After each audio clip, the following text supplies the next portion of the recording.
గారి ఆదేశాల ప్రకారం ఈ విజయవాడ వరదల కారణంగా నష్టపోయిన వెహికల్స్‌కి గావచ్చు, ఇతర జనరల్ ఇన్స్యూరెన్స్ కేటగరీస్ వాళ్ళకి ఇన్స్యూరెన్స్ క్లెయిమ్స్‌ని తొందరగా సెటిల్ చేయమని చెప్పడం జరిగిందండి.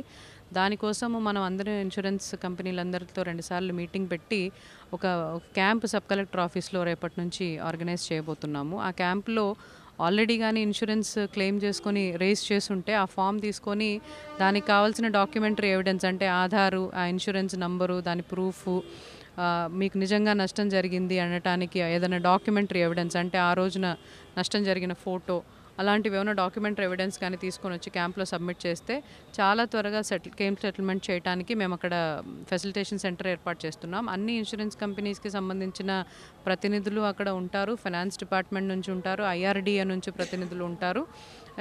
సో ఎవరెవరైతే క్లెయిమ్స్ రైజ్ చేసుకోలేదో అక్కడ వచ్చి రైజ్ చేసుకోవచ్చు, రైజ్ చేసుకున్న వారు అక్కడికి వచ్చి సెటిల్ చేసుకోవచ్చు అండి. Thank you very much.